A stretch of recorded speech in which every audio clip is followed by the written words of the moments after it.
Bombshell AFL allegations brought forward by a former Melbourne Football Club doctor turned whistleblower who has admitted to conducting off-the-books illicit drug tests to help players evade detection on match days. If they test positive on match days, it is out of the AFL's hands, Kosha. WADA step in, the World Anti-Doping Authority, and there are real consequences, including bans for up to 2 years.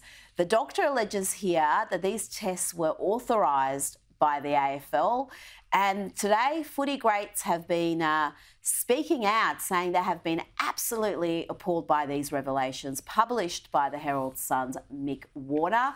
Let's hear from Mick Malthouse earlier today.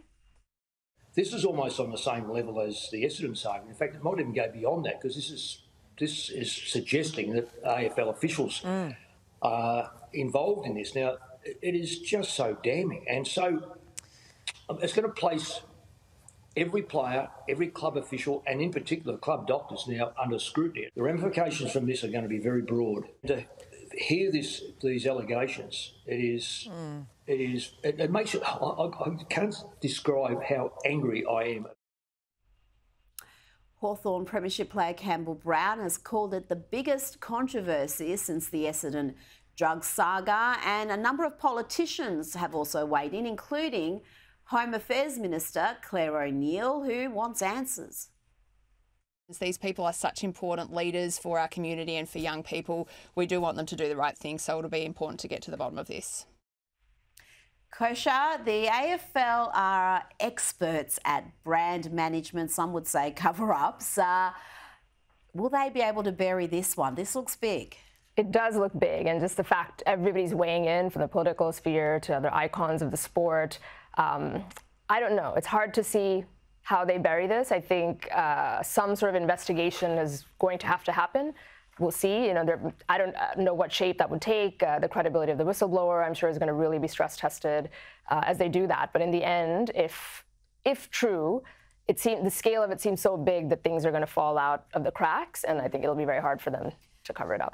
What they need is a couple of players, perhaps retired players, to come forward and say if they experience this.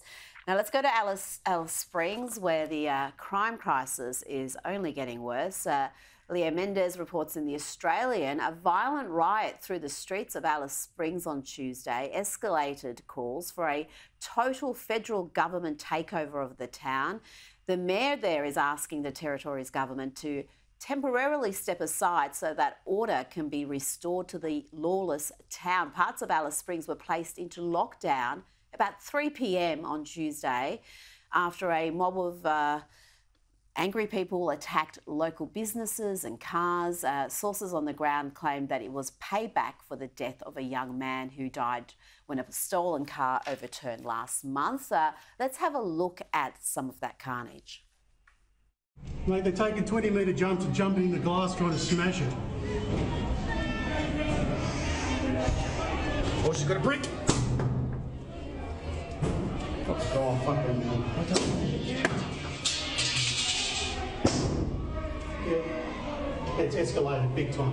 They've smashed through one door already. There goes that.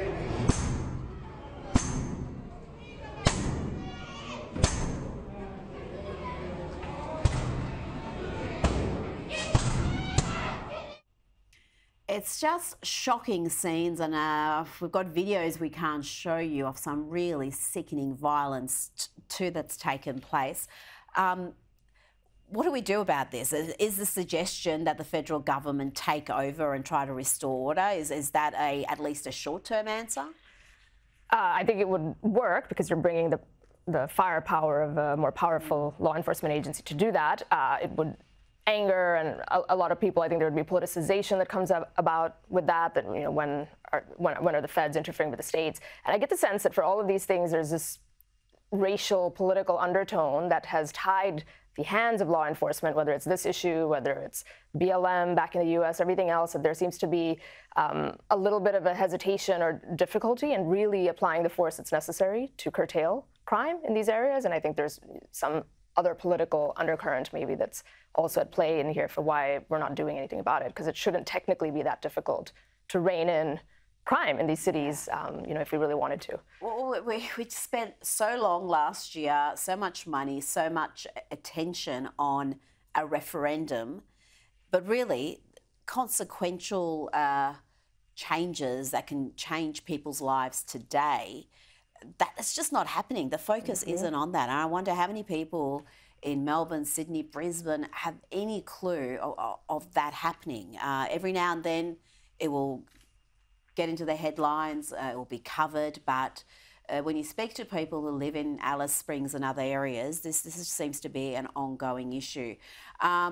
Just very quickly, more on the detainees debacle. Australia is considering stricter immigration policies. This could include limitations for asylum seekers who may be unable to return home if their country of origin refuses to accept them. Additionally, tourist visas from those countries are at risk of being restricted. Kosha, this sounds, I don't know, a bit like Trump's Muslim ban. I wonder if that's how it will be characterised in the media. It does, and I think it will always be characterized by that. By some corners, depends on who the messenger is. We said free speech is the battle of the century. The other great battle of our time is immigration. It's reaching a fever pitch in Western liberal democracies everywhere at different scales of where they are on that spectrum. Asylum and getting refugee status is not an entitlement. It's a great privilege. And if the system is being abused or people are skirting around the law after they get here, every country should and does have its sovereign right to defend that. And if it takes the shape of something that's more of a blunt instrument, like a broad-based travel ban, maybe we're at that stage. I will be shocked. For a Labor government to do that, well, I remain open-minded. Kosha Gada, thank you so much for your time tonight.